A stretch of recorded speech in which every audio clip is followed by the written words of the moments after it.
Hi welcome to Telangana exams YouTube channel. నా పేరు విష్ణుకుమార్, నేను సీనియర్ జర్నలిస్ట్ని. ఇవాళ మనం కరెంట్ అఫైర్స్లో భాగంగా 12వ తారీఖు డిసెంబర్ 12కి సంబంధించినటువంటి నవంబరు అండ్ డిసెంబర్కి సంబంధించినటువంటి కరెంట్ అఫైర్స్ మనం ఈరోజు చూస్తున్నాం. ఇది యునెస్కో గుర్తింపు, దీపావళికి యునెస్కో గుర్తింపు వచ్చిందని చెప్పేసి మొన్న వచ్చినటువంటి ఐటమ్ ఇది. ఇందులో గుర్తింపు పొందినటువంటి అంశం ఏంటంటే భారతీయ దీపావళి పండుగకి యునెస్కో యొక్క ఇంటాంజిబుల్ కల్చరల్ హెరిటేజ్, అంటే నైరూప్య సాంస్కృతిక వారసత్వం అంటారు, అందులో ఆ జాబితాలో అనేది చేర్చారు. ఈ నిర్ణయం తీసుకున్నటువంటి ఢిల్లీలోని ఎర్రకోట దగ్గర నిర్వహించినటువంటి యునెస్కో సమావేశంలో ఈ డెసిషన్ అనేది తీసుకున్నారు. ఇది యునెస్కో ఇంటాంజిబుల్ కల్చరల్ హెరిటేజ్ యొక్క 20వ సదస్సు అనేది ఎర్రకోట దగ్గర ఇండియాలోనే జరిగింది, ఢిల్లీలో ఎర్రకోట దగ్గర జరిగింది. ఇది భారత్లో నిర్వహించడం అనేది, ఈ సదస్సుని భారత్లో నిర్వహించడం అనేది మొట్టమొదటిసారి అనమాట. ఫస్ట్ టైం భారత్లో నిర్వహించారు యునెస్కో ఇంటాంజిబుల్ కల్చరల్ హెరిటేజ్ యొక్క 20వ సదస్సు అనమాట. ఇక భారత తరపున వారసత్వ అంశాల సంఖ్య ఏంటంటే, దీపావళితో పాటు యునెస్కో వారసత్వ గుర్తింపు పొందిన భారతీయ అంశాలు ఎన్ని ఉన్నాయంటే, దీపావళిని గుర్తించడం ద్వారా 15కి చేరుకున్నాయి అనమాట. భారత్లోని ఇతర భారతీయ అంశాలు ఏమేమి ఉన్నాయంటే జాబితాలో కుంభమేళాకు ఉంది, 2017లో కుంభమేళాకు వచ్చింది. తర్వాత 2021లో కోల్కతా దుర్గా పూజకు వచ్చింది. తర్వాత గుజరాత్ గర్భా నృత్యానికి 2023లో వచ్చింది. యోగాకి 2016లో వచ్చింది. తర్వాత వేద పఠన సాంప్రదాయంకి 2008లో గుర్తింపు అనేది వచ్చింది. ఇంకా రామాయణ గాథను ప్రదర్శించేటువంటి సాంప్రదాయ ప్రదర్శనలకి రామ్లీలా 2008లో ఈ గుర్తింపులు అనేవి యునెస్కో నుంచి వచ్చినమాట. యునెస్కో ఇంటాంజిబుల్ హెరిటేజ్ జాబితాను దీపావళిలో చేర్చడం అంటే ఈ పండగ విశ్వవ్యాప్త సాంస్కృతిక మరియు సామాజిక ప్రాముఖ్యతను అంతర్జాతీయ వేదిక మీదకి తీసుకుపోవడమే అని చెప్పేసి అనుకోవచ్చు. ఇక దీనికి సంబంధించినటువంటి క్వశ్చన్స్ని మనం ఈరోజు దీంట్లో చూద్దాము. UNESCO intangible cultural heritage of humanity జాబితాకి సంబంధించి ఈ కింది అంశాలను పరిశీలించండి. 1. భారతదేశంలో తొలిసారిగా యునెస్కో ఇంటాంజిబుల్ కల్చరల్ హెరిటేజ్ యొక్క 20వ సదస్సు ఢిల్లీలోని ఎర్రకోట దగ్గర జరిగింది. 2. దీపావళి పండుగకు యునెస్కో గుర్తింపు లభించడంతో ఈ జాబితాలో చోటు దక్కించుకున్న భారతీయ సాంస్కృతిక వారసత్వ అంశాల సంఖ్య 15కు చేరింది.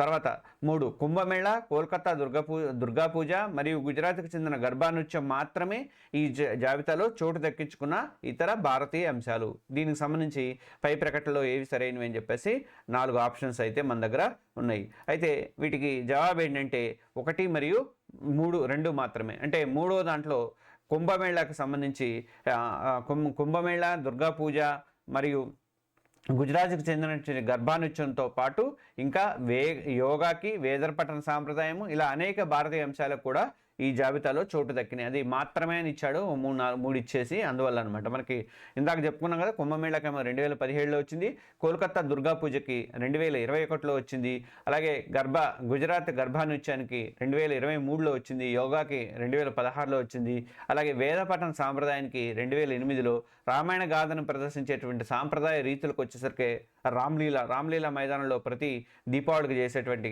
కార్యక్రమానికి 2008లో చేసినటువంటి కార్యక్రమాలకి యునెస్కో ఇంటాంజిబుల్ హెరిటేజ్ జాబితాలో చోటు అనేది దక్కిందనమాట. ఇంకా నెక్స్ట్కి వెళ్దాం. 2వ question, UNESCO intangible cultural heritage నైరూప్య సాంస్కృతిక వారసత్వము గురించి సరైన ప్రకటన ఎంచుకోండి. ఏ. ఇంటాంజిబుల్ కల్చరల్ హెరిటేజ్ జాబితా స్థానం పొందిన మొదటి భారతీయ అంశము వేద పఠన సాంప్రదాయము. బి. ఈ యునెస్కో జాబితాలో స్థానం పొందిన 15వ అంశంగా యోగా నిలిచింది. సి. ఈ గుర్తింపు భౌతిక కట్టడాలకు, తాజ్మహల్కు మాత్రమే వర్తిస్తుంది. డి. ఇంటాంజిబుల్ హెరిటేజ్ జాబితాలోని అంశాలను పరిరక్షించాల్సిన అవసరం లేదని యునెస్కో ప్రతినిధులు అభిప్రాయపడ్డారు. దీనికి సంబంధించినటువంటి జవాబు ఏంటి అని చెప్పేసి, వీటిలలో ఏది సరైనది అని చెప్పేసి 4 ప్రకటనలలో అనేది మనము చూద్దాము. ఇది ఏ అనేది సమాధానం మాత్రము సరైనది అనమాట. ఏంటంటే ఇంటాంజిబుల్ కల్చరల్ హెరిటేజ్ జాబితాలో స్థానం పొందినటువంటి మొదటి భారతీయ అంశము వేదపఠన సాంప్రదాయం అనేది సరైనది. అయితే బి తప్పు. బి ఏంటి, 15వ అంశంగా దీపావళి చేరింది. ఇక్కడ మనం యోగా నిలిచింది అని చెప్పేసి తప్పించారు, కాబట్టి యోగా అనేది అంతకుముందే చేరింది. యోగా ఎప్పుడు చేరిందని చెప్తాను, మళ్ళీ ఒకసారి గుర్తుపెట్టుకోండి. 2016లోనే యోగా అనేది చేరింది. ఇక ఈ గుర్తింపు భౌతిక కట్టడాలకు, తాజ్మహల్కు మాత్రమే వర్తిస్తుంది అనేది కూడా తప్పే. ఎందుకంటే ఈ గుర్తింపు అనేది నైరూప్య అంటే ఇంటాంజిబుల్ అంశాల కంటే పండగలు కానీ, నృత్యాలు కానీ, సాంప్రదాయాలు కానీ వర్తిస్తుంది. భౌతిక కట్టడాలు అనేవి వరల్డ్ హెరిటేజ్ సైట్స్ జాబితాలో ఉంటాయి, దీంట్లో ఉండవు అనమాట. ఇక డి కూడా తప్పే. ఈ అంశాలను రక్షించుకోవాల్సిన అవసరం ఉందని యునెస్కో ప్రతినిధులు వెల్లడించారు అనేది ఇది కూడా అవసరం ఉందని చెప్పారు, అవసరం లేదని చెప్పి అని ఇచ్చిన దానికి తప్పని తేలింది. ఇంకా నెక్స్ట్ క్వశ్చన్, విదర్భలో నేల నెమలి దానికి సంబంధించినటువంటి మనము థీరీ చెప్పుకున్న తర్వాత క్వశ్చన్లోకి వెళ్దాము. ఇది బార్ టెయిల్డ్ గాట్విట్ అనేటువంటి దీన్ని తెలుగులో నేల నెమలి అని పిలుస్తారు. ఇది చారల తోక కలిగి ఉంటుంది. ఇది తొలిసారిగా ఈ పక్షిని మహారాష్ట్రలోని అమరావతి జిల్లా లో ఉన్నటువంటి బోర్ డ్యామ్ దగ్గర తొలిసారిగా దీన్ని దేశంలో గుర్తించారన్నమాట. గుర్తించిన ప్రాంతం యొక్క ప్రాముఖ్యత ఏంటంటే ఈ ప్రాంతం విదర్భ పరిధిలోకి, మహారాష్ట్రలోని విదర్భ పరిధిలోకి వస్తుంది. ఈ పక్షి విదర్భ ప్రాంతాల్లో కనిపించడం అనేది ఇదే ఫస్ట్ టైం అనమాట. ఎవరు గుర్తించారు అంటే వన్యప్రాణి ఫోటోగ్రాఫర్ అయినటువంటి తుషార్ అంబేద్కర్ అనే అతను, మరో 3 పక్షి వీక్షకులు వీళ్ళు గుర్తించారు. అక్కడ ఈ సొంత ప్రాంతం అంతా స్థానికత దీనికి ఎక్కడ అంటే నేలనెమలికి ఇది సైబీరియా, అలస్కా, ఉత్తరాసియా ఈ 3 ప్రాంతాలకు చెందినటువంటి వలస పక్షి, ఇది మైగ్రేటరీ బర్డ్. దీన్ని ఇంగ్లీష్లో ఏమంటారు, బార్ టెయిల్డ్ గాట్విట్ అంటారు అనమాట. దీనికి గుర్తింపు లక్షణాలు ఏంటంటే ఎర్రటి ఈకలు ఉంటాయి దీనికి, తర్వాత పొడవాటి కాళ్ళు ఉంటాయి, పొడవాటి ముక్కు ఉంటుంది, ఆహార అలవాట్లు. ఈ పక్షి తన పొడవాటి ముక్కును మట్టితో తవ్వి కీటకాలను తింటుంది. ఇక మట్టిని తవ్వి కీటకాలను తింటుంది. ఈ పక్షి అక్టోబర్ నుంచి మార్చి మధ్య కాలంలో భారత్లోని తీర ప్రాంతాల్లో విహరిస్తూ ఉంటుంది. ఇది 10 రోజుల వ్యవధిలో 11,000 నుంచి 12,000 కిలోమీటర్ల దాకా కూడా వెళ్ళేటువంటి సామర్థ్యము ఈ బార్ టెయిల్డ్ గాట్విట్ నేల నెమలి అనే పక్షికి ఉన్నదనమాట. ఇది దీనికి సంబంధించింది. ఇక దీంట్లో ఇచ్చినటువంటి క్వశ్చన్స్ని మనం ఒక్కసారి చూద్దాం. దీనికి సంబంధించి ఎలాంటి క్వశ్చన్స్ వచ్చే అవకాశం ఉందని రీసెంట్గా బయటపడింది, 2-3 రోజుల క్రితం వచ్చినట్టుంది పేపర్లలో ఇది. ఇక బార్ టెయిల్డ్ గాట్విట్ నేల నెమలికి పక్షికి సంబంధించి ఈ కింది ప్రకటనలు పరిశీలించండి. ఈ పక్షి 1, ఈ పక్షి సైబీరియా మరియు ఉత్తర అమెరికా ప్రాంతాలకు చెందిన ఒక స్థానిక పక్షి, నాన్ మైగ్రేటరీ బర్డ్. 2, ఇటీవల ఇది తొలిసారిగా మహారాష్ట్రలోని విదర్భ ప్రాంతాల్లో ఉన్న బోర్ డ్యామ్ దగ్గర గుర్తించబడింది. 3, ఈ పక్షి సాధారణంగా అక్టోబర్ నుంచి మార్చి మధ్యకాలంలో భారత్లోని తీర ప్రాంతాల్లో ఎక్కువగా కనిపిస్తుంది. ఈ 3 క్వశ్చన్లలో పై వాటిలో సరైనవి అని చెప్పేసి ఆప్షన్స్ కూడా ఇచ్చాము. దానికి సంబంధించినటువంటి ఆన్సర్ ఏంటనేది మనము చూద్దాం. ఇది సమాధానము బి అనేది కరెక్ట్ అనమాట. అంటే 2 మరియు 3 అనేవి కరెక్ట్ అనమాట. అంటే రెండోది, ఇటీవల ఇది తొలిసారిగా మహారాష్ట్రలోని విదర్భ ప్రాంతంలో ఉన్న బోర్ డ్యామ్ గుర్తించారు. ఈ పక్షి సాధారణ అక్టోబర్ నుంచి మార్చి మధ్య కాలంలో భారత్లోని తీర ప్రాంతాల్లో ఎక్కువగా కనిపిస్తుందని చెప్పేసి దానికి వివరణలు అనేది ఒకసారి చూద్దాం. ప్రకటన 1 తప్పు.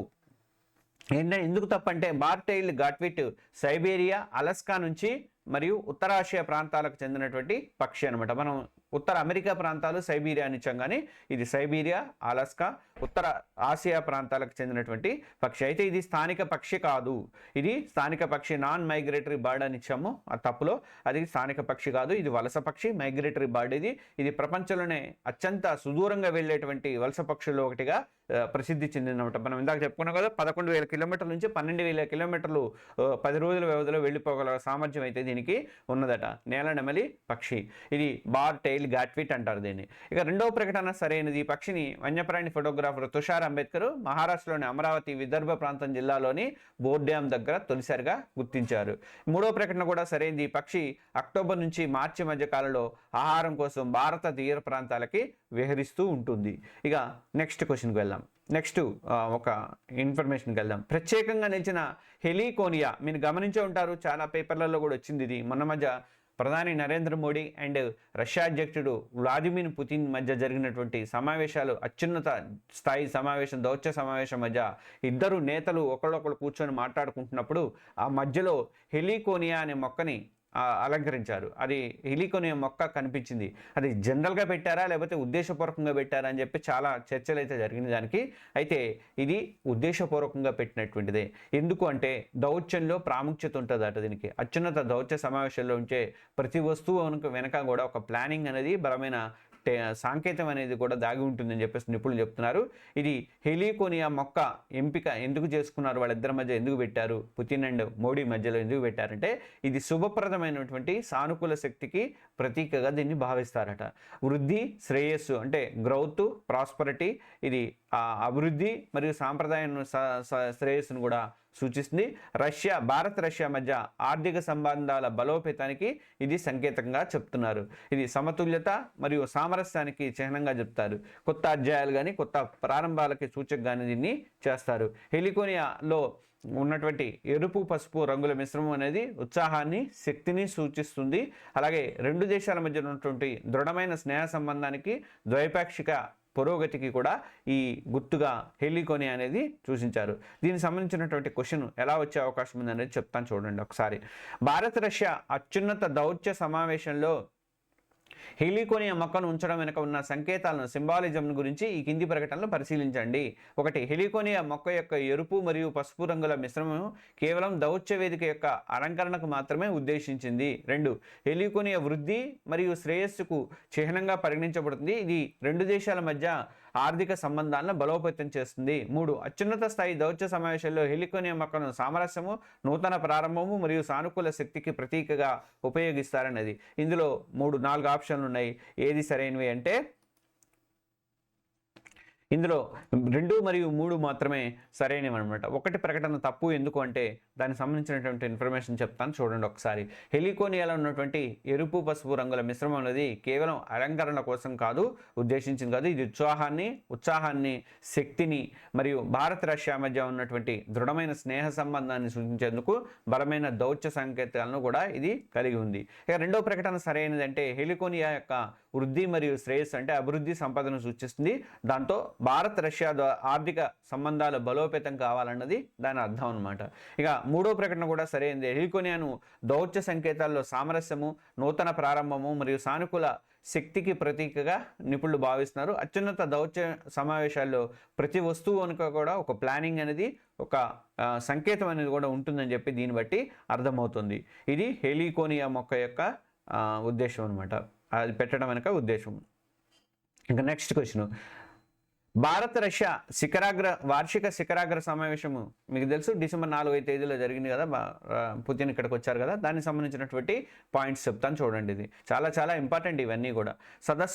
ఈ సదస్సు ఎక్కడ జరిగింది? భారత్ రష్యా శిఖరాగ్ర సదస్సు అనేది ఎక్కడ జరిగిందంటే ఇది 23వ వార్షిక ద్వైపాక్షిక శిఖరాగ్ర సదస్సు. భారత ప్రధాని నరేంద్ర మోడీ అండ్ రష్యా అధ్యక్షుడైనటువంటి వ్లాదిమిర్ పుతిన్ మధ్య ఢిల్లీలోని హైదరాబాద్ హౌస్లో ఈ సమావేశం అనేది జరిగింది. ఇది మైత్రి బంధాన్ని ఆర్థిక పునాదుల మీద బలోపేతం చేసుకోవడం, 2030 నాటికి ద్వైపాక్షిక వాణిజ్యాన్ని $100 బిలియన్ చేర్చాలన్న లక్ష్యంతో ఇది లక్ష్యాన్ని అయితే పెట్టుకున్నారు. ఉక్రెయిన్ సంక్షోభానికి శాంతియుత పరిష్కారం కనుగొనడానికి ఇది తీర్మానించుకోవడం కోసం కూడా చేశారు. ఇక ఆర్థిక సహకార కార్యక్రమం అనేది 2030కి సంబంధించిన ఒప్పందం అయితే కుదుర్చుకున్నారు. కీలకమైన ఒప్పందాలు 11 జరిగినాయి. దానికి బ్రీఫ్గా చెప్తాను ఒకసారి చూడండి. ఆర్థిక సహకార కార్యక్రమం జరిగింది. 2030 వరకు కూడా రెండు దేశాల మధ్య వాణిజ్యం, పెట్టుబడులు పెంచాలని చెప్పేసి ప్లానింగ్ జరిగింది. రెండోది వచ్చేసరికి పెట్టుబడుల ప్రోత్సాహము. రష్యాలోని ఫార్ ఈస్ట్ ప్రాంతాల్లో భారతీయ పెట్టుబడులు ముఖ్యంగా ఇంధనము, వనరుల రంగంలో ప్రోత్సహించడము. ఇక అలాగే మూడోది వచ్చేసరికి ఆహార భద్రత అండ్ వ్యవసాయ ఉత్పత్తులను ప్రమాణాలను పరస్పరం గుర్తించి దాంతో భారతీయ వ్యవసాయ ఎగుమతులకు రష్యా మార్కెట్లో సులభంగా ప్రవేశం కల్పించడం. ఒకవైపు అమెరికా వాడికి ట్యాక్స్లు వేస్తుంటే మీ వ్యవసాయ ఎగుమతులు మాకు పంపండి అని చెప్పి రష్యా ఆహ్వానం అయితే పలికింది దీంట్లో. ఇక ఆరోగ్యం, ఔషధాలు, మెడిసిన్స్, ఫార్మాస్యూటికల్ రంగంలో కూడా సహకారానికి జనరిక్ ఔషధాలకు రష్యాలో ఆమోదం అయితే లభించింది. 5వది వచ్చేసరికి నౌకాయానం. చెన్నైలో ఉన్నటువంటి వ్లాదివోస్టాక్ ఈస్టర్న్ మారిటైమ్ క్యారిడార్ని అభివృద్ధిని స్పీడప్ చేయడానికి, అంటే ఇది చేయడం వల్ల రవాణా సమయం తగ్గిస్తుంది. దీనికి సంబంధించిన కూడా ఒప్పందం జరిగింది. ఇక 6వది వచ్చేసరికి ఎరువుల సరఫరాలో భారతదేశ ఆహార భద్రతకి కీలకమైనటువంటి ఎరువులు దీర్ఘకాలికంగా సరఫరా చేయాలని చెప్పేసి రష్యా నుంచి ఒప్పందం అయితే కుదిరింది. ఇక 7వది వచ్చేసరికి పర్యావరణం, వాతావరణ మార్పులకు సంబంధించినటువంటి తక్కువ కర్బన ఉద్గారాలను సాంకేతికను ఉపయోగించడం. తర్వాత 8 ధ్రువ ప్రాంతాల పరిశోధనకి, ఆర్కిటిక్, అంటార్కిటికా ప్రాంతాల్లో శాస్త్రీయ పరిశోధనలు, లాజిస్టిక్స్ సహకారానికి, అలాగే 9 న్యాయ సహకారము, వాణిజ్య వివాదాల పరిష్కారానికి, మధ్యవర్తిత్వ యంత్రాంగాల్ని పెట్టుకోవడానికి, తర్వాత 10వది కస్టమ్స్ సహకారానికి వాణిజ్యాన్ని ఎక్కువ సులభతరం చేయడానికి కస్టమ్ విలువలకు మదింపు చేయడము, ఆథరైజ్డ్ ఎకానమిక్ ఆపరేటర్ల గుర్తింపు, ఇలాంటివన్నీ కూడా 10వది. 11 వచ్చేసరికి survey mapping, joint surveying and mapping కార్యకలాపాల మీద సహకారం చేసుకోవాలని కూడా రష్యా అండ్ భారత్ మధ్య ఒప్పందం అయితే కుదిరింది. 11 అంశాల మీద ఒప్పందం అనేది కుదిరింది. ఇంకా దీనికి సంబంధించినటువంటి క్వశ్చన్స్ మనం చూద్దాం ఒకసారి. భారత్ రష్యా 23వ వార్షిక శిఖరాగ్ర సదస్సు యాన్యువల్ బయోలెటరల్ సమ్మిట్ అంటారు. సందర్భంగా కుదిరినటువంటి ఒప్పందాలు, తీర్మానాలకు సంబంధించి ఈ కింది ప్రకటనలు పరిశీలించండి. 1.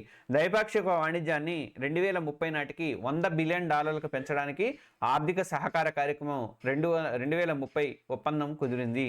2. రష్యాలోని ఫార్ ఈస్ట్ ప్రాంతాల్లో భారతీయ పెట్టుబడులను ప్రోత్సహించాలని, అలాగే చెన్నైలో వ్లాదివోస్టాక్ ఈస్టర్న్ మారిటైమ్ క్యారిడార్ని అభివృద్ధి చేయాలని చెప్పేసి స్పీడప్ చేయాలని చెప్పి నిర్ణయించారు. 3వది వచ్చేసరికి భారత్కు ఎరువులు దీర్ఘకాలికంగా సరఫరా చేయడము, జనరిక్ ఔషధాల ఆమోదము అండ్ ఉక్రెయిన్ సంక్షోభానికి శాంతియుత పరిష్కారానికి సహకరించుకోవాలని రెండు దేశాలు అంగీకరించినాయి.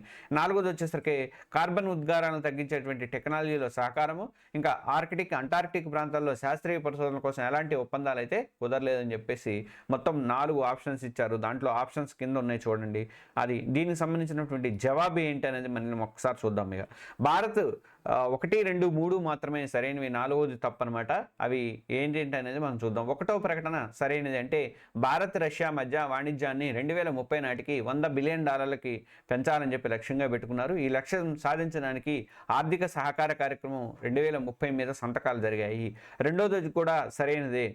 ఫార్ ఈస్ట్ ప్రాంతాల్లో ఇంధన వనరుల రంగంలో భారతీయ పెట్టుబడులు ప్రోత్సహించడానికి ఒక ఒప్పందం ఉంది. అలాగే చెన్నైలో ఉన్నటువంటి వ్లాదివోస్టాక్ నౌకాయాన క్యారిడార్లో అభివృద్ధిని స్పీడప్ చేయడానికి కూడా రెండు దేశాల మధ్య అంగీకారం అనేది కుదిరింది. ఇందులోనే 3వ ప్రకటన కూడా సరైనది. ఏంటంటే ఇది ఆహార భద్రతకు కీలకమైనటువంటి ఎరువులను దీర్ఘకాలంగా సరఫరా చేయాలని చెప్పి ఒప్పందం జరిగింది. ఫార్మాస్యూటికల్ రంగంలో సహకారము అండ్ భారతీయ జనరిక్ ఔషధాలను రష్యాలో ఆమోదం కూడా ఈ ఒప్పందంలో భాగము. ఉక్రెయిన్ సంక్షోభానికి శాంతియుత పరిష్కారం కనుగొనాలని కూడా తీర్మానించుకున్నారు. ఇక 4th వన్ వచ్చేసరికి ఇది తప్పు, ఇన్కరెక్ట్. ఈ ప్రకటన తప్పు. వాతావరణ మార్పులను ఎదుర్కోవడానికి తక్కువ కార్బన్ ఉద్గారాలతో టెక్నాలజీలో సహకారము అండ్ అంటార్కిటిక్ ప్రాంతాల్లో శాస్త్రీయ పరిశోధనలు, లాజిస్టిక్ సహకారానికి కూడా ఒప్పందాలు కుదరలేదు అనుంది. ఇక్కడ కుదిరాయి అనేది సరైనది అనమాట. ఇక 16th గాల్వాన్లో యుద్ధం 16th కాదు, నెక్స్ట్ ఇది గాల్వాన్లో యుద్ధ స్మారక ఆవిష్కరణ అనేది జరిగింది. దానికి సంబంధించినటువంటి కీ పాయింట్స్ చెప్పుకున్న తర్వాత దీనికి సంబంధించిన క్వశ్చన్స్ ఏమున్నాయో మనం చూద్దాం ఒకసారి. గాల్వాన్లో యుద్ధ స్మారక ఆవిష్కరణని 2025 డిసెంబర్ 7 నాడు రక్షణ మంత్రి అయినటువంటి రాజ్నాథ్ సింగ్ ప్రారంభించారు. ఇది ప్రపంచంలోనే అత్యధిక ఎత్తులో నిర్మించినటువంటి యుద్ధ స్మారకం ఇది. గల్వాన్ పోరాటంలో, అంటే ఇది ఎప్పుడు జరిగింది గల్వాన్ పోరాటం అంటే 2020 జూన్ 15 రాత్రి నాడు జరిగింది. ప్రాణత్యాగం చేసినటువంటి భారతీయ వీరుల జ్ఞాపకార్థం దీన్ని ఏర్పాటు చేశారు. ఇది ఎక్కడ ఏర్పాటు చేశారంటే లద్దాఖ్లోని షోక్ దౌలత్ బేగ్ ఓల్డీ అనే రూట్లో కిలోమీటర్ 120 పోస్ట్ దగ్గర ఇది ఏర్పాటు చేశారు. లద్దాఖ్లోని షోక్ దౌలత్ బేగ్ ఓల్డీ, DBO అంటారు, గుర్తుపెట్టుకోండి. దీన్ని కిలోమీటర్ 120 పోస్ట్ దగ్గర నిర్మించారు. దీని ప్రత్యేకత ఏంటంటే, ఈ ప్రాంతం ప్రత్యేకత అంటే ప్రపంచంలో సైనిక మోహరింపులు జరిగేటువంటి అత్యంత కఠినమైనటువంటి ప్రాంతం ఇది. 0 డిగ్రీల కంటే కూడా -డిగ్రీల్లో తక్కువ ఉష్ణోగ్రతలు ఇక్కడ నమోదవుతూ ఉంటాయి. ఈ స్మారకాన్ని భారత్ రణభూమి దర్శన్ అనే కార్యక్రమం కింద నిర్మించారు. భారత్ రణభూమి దర్శన్ అనే కార్యక్రమం కింద గాల్వాన్లో యుద్ధ స్మారకాన్ని ఆవిష్కరించారు. ఎవరు? రాజ్నాథ్ సింగ్. ఎప్పుడు? 2025 డిసెంబర్ 7వ తారీఖు నాడు. ఇక నిర్మాణ శైలి ఏంటంటే ఎరుపు, నలుపు రంగు గ్రానైట్ రాళ్లతో నిర్మించారు. ఇది త్యాగము మరియు వీరత్వానికి గుర్తుగా చేశారు. ఇందులో త్రిశూలం, డమరకం మోడల్లో ఇది ఉంది. అలాగే అమరవీరుల విగ్రహాలను గుర్తుగా కాంస్యంతో చేసినటువంటి 20 బొమ్మలను కూడా ఇక్కడ ఏర్పాటు చేశారు. కాంప్లెక్స్లో ఉన్నటువంటి ఇతర సదుపాయాలు ఏంటంటే మ్యూజియం ఉంది, గాల్వాన్ ఘటన తెలియజేసేటువంటి డిజిటల్ గ్యాలరీ ఉన్నది. ఇంకా లద్దాఖ్ సైనిక చరిత్రను తెలిపేటువంటి తర్వాత తరాలకు తెలియజేసే ఏర్పాట్లు కూడా జరుగుతున్నాయి. గాల్వాన్ ఘర్షణ అనేది 2020 జూన్ 15 భారత్ చైనా దళాల మధ్య జరిగింది. మీ అందరికీ తెలిసింది. ఆ రోజు కొంతమంది సైనికులు మన వాళ్ళు చనిపోయారు. తర్వాత దీనికి సంబంధించినటువంటి ప్రాక్టీస్ ప్రశ్నలు ఎలా ఉంటాయి అనేది చేద్దాం. గల్వాన్ యుద్ధ స్మారకానికి సంబంధించి ఈ కింది ప్రకటనలను పరిశీలించండి. రక్షణ మంత్రి రాజ్నాథ్ సింగ్ దీన్ని 2025 డిసెంబర్ 7న లద్దాఖ్లోని దౌలత్ బేగ్ ఓల్డీ మార్గంలో కిలోమీటర్ 120 పోస్ట్ దగ్గర ఆవిష్కరించారు. దీన్ని భారత్ రణభూమి దర్శన్ కార్యక్రమం కింద ఎరుపు నలుపు గ్రానైట్ రాళ్లతో నిర్మించారు. ఇవి కేవలం అలంకరణకు మాత్రమే ఉద్దేశించబడ్డాయి. 3 ఇది త్రిశూలము డమరుకం మోడల్లో రూపొందించబడింది మరియు అమరవీరులకు గుర్తుగా 20 కాంస బొమ్మలను కలిగి ఉంది. ఇవి ఏవి సరైనవి అంటే మీకు చదువుతున్నప్పుడే అర్థమైపోయి ఉంటుంది. ఇది 1 మరియు 3 మాత్రమే సరైనవి, రెండోది తప్పనమాట. ఏంటంటే ఒకటోది ఏంటంటే సరైనది రక్షణ మంత్రి రాజ్నాథ్ సింగ్ 2025 డిసెంబర్ 7న షోక్ దౌలత్ బేగ్ ఓల్డీ మార్గంలో 120 కిలోమీటర్ పోస్ట్ దగ్గర ఈ గాల్వాన్ స్మారకాన్ని ఆవిష్కరించారు. రెండో ప్రకటన తప్పు, ఎందుకంటే దీన్ని భారత రణభూమి దర్శన కార్యక్రమం కింద నిర్మించినప్పటికీ ఎరుపు నలుపు గ్రానైట్ రాళ్ళు అనేవి కేవలం అలంకరణ కోసం మాత్రం కాదు, త్యాగము మరియు వీరత్వానికి సంబంధించినవి అని చెప్పి. ఇక మూడోది వచ్చేసరికి ఈ స్మారకం త్రిశూలము డమరుకం మోడల్లో ఉంది మరియు 20 కాంస్య బొమ్మలు అనేవి ఇక్కడ అమరవీరుల జ్ఞాపకార్థం ఏర్పాటు చేశారు. ఇంతవరకు సరైనవి అనమాట. ఇక నెక్స్ట్ క్వశ్చన్ చూద్దాం. 7వ క్వశ్చన్. గల్వాన్ యుద్ధ స్మారకం ఉన్న ప్రదేశం యొక్క ప్రాముఖ్యత ఏమిటి అని ఒక 4 ఆప్షన్స్ ఇచ్చారు, అది ఎంచుకోవాలి. ఇది ప్రపంచంలోనే అతిపెద్ద గుహాలయంగా ప్రసిద్ధి చెందింది. బి ఇది ఆర్కిటిక్ ప్రాంతాల్లో శాస్త్రంగా సైనికుల మహరింపులు జరిగే ప్రాంతము. సి ఇది ప్రపంచంలో అత్యధికంలో నిర్మించిన యుద్ధ స్మారకము మరియు సైనికులు మహరింపులు జరిగేటువంటి అత్యంత కఠినమైనటువంటి ప్రాంతము. డి ఇది హిమాచల్ ప్రదేశ్లోని నెలకొని ఉంది మరియు ఇండోపాక్ యుద్ధ వీరుల కోసం ఉద్దేశించబడింది అనేది మొత్తం 4 ఆప్షన్లు ఉన్నాయి. ఇందులో ఏది తప్పు అంటే ప్రాముఖ్యత ఏంటన్న దాంట్లో సమాధానం కరెక్ట్ అయిందంటే ఇది సి అనేది కరెక్ట్ అయినదనమాట. ఇది ప్రపంచంలోనే అత్యధిక ఎత్తులో నిర్మించినటువంటి యుద్ధ స్మారకం మరియు సైనిక మోహరింపులు జరిగేటువంటి అత్యంత కఠినమైనటువంటి ప్రాంతం ఇది లద్దాఖ్లో ఉంది. మిగతా అనేది ఇండోపాక్ హిమాచల్ ప్రదేశ్ అని ఇచ్చాడు కదా, ఎన్ని కాదు, గుహాలయం కూడా కాదు ఇది. కాబట్టి ఇది ఒకటే సరైనదనమాట. గల్వాన్ యుద్ధ స్మారకం అనేది ప్రపంచంలోనే అత్యధిక ఎత్తులో నిర్మించిన ప్రత్యేక ఆకర్షణ కలిగి ఉంది. ఇది లద్దాఖ్లో అత్యంత క్లిష్టమైన 0 డిగ్రీల కంటే తక్కువ ఉష్ణోగ్రతలు నమోదయ్యే ప్రాంతంలో ఉంది. గల్వాన్ పోరాటంలో ప్రాణత్యాగం చేసిన భారతీయుల వీరుల జ్ఞాపకార్థం దీన్ని ఉద్దేశించారు. ఇక నెక్స్ట్ క్వశ్చన్. గల్వాన్ యుద్ధ స్మారక సముదాయంలో ఏ సదుపాయాలు ఏర్పాటు చేయబడ్డాయి? ఏ కేవలం 20 కాంస్య పథక విగ్రహాలు మరియు హెలిప్యాడ్ మాత్రమే. బి మ్యూజియం గల్వాన్ ఘటనలు తెలియజేసే డిజిటల్ గ్యాలరీ మరియు లద్దాఖ్ సైనికుల చరిత్రను తెలియజేసే ఏర్పాట్లు. సి ఇండో టిబెటన్ వాణిజ్య కేంద్రము మరియు ఒక బస కేంద్రము. డి భారత రక్షణ మంత్రిత్వ శాఖకు చెందిన పరిపాలనా భవనాలు అనేది 4 ఆప్షన్లు ఇచ్చారు. ఈ 4 ఆప్షన్లు ఏవి సరైనవి అంటే ఇందులో మీ అందరికీ తెలుసు బి అనేది సరైనది అనమాట. మ్యూజియము గల్వాన్ ఘటనలను తెలియజేసే డిజిటల్ గ్యాలరీ మరియు ఈ లద్దాఖ్ సైనిక చరిత్రను తెలియజేసే ఏర్పాట్లు అనేది ఇక్కడ చేశారని చెప్పేసి ఇది కనుక వివరణ ఏంటంటే దీనికి వివరణ ఈ స్మారక కాంప్లెక్స్లో ఒక మ్యూజియము గల్వాన్ ఘటనలు చేసే డిజిటల్ గ్యాలరీ ఉంది మరియు లద్దాఖ్ సైనికుల చరిత్రను తరతరాలకు అందించే విధంగా ఏర్పాట్లు అయితే చేస్తున్నారు. ఇది ఇవాళ కరెంట్ అఫైర్స్కి సంబంధించినది. రెగ్యులర్గా మన కరెంట్ అఫైర్స్ చూడండి. మీరు ఎప్పుడో లాస్ట్లో ఒక్కసారి ఎగ్జామ్స్ పడ్డాక నోటిఫికేషన్ పడ్డాక కాకుండా ఈ మధ్యలో చూస్తూ పోతుంటే మీకు కూడా ఏంటంటే గుర్తుండిపోతుంది, లేకపోతే కష్టమవుతుంది. తర్వాత అన్నీ ఒక్కసారి చదువుకోవాలంటే కష్టమవుతుంది. కాబట్టి ఏ రోజు ఆ రోజు క్లియర్ చేసుకోండి, అయిపోతుంది. మన ఛానల్ ఇంకెవరైనా సబ్స్క్రైబ్ చేసుకోకపోతే సబ్స్క్రైబ్ చేసుకోండి. సాయంత్రం కూడా మంచి 6 గంటలకు మంచి వీడియోతో నేను మీ ముందుకు వస్తాను. Okay, thank you.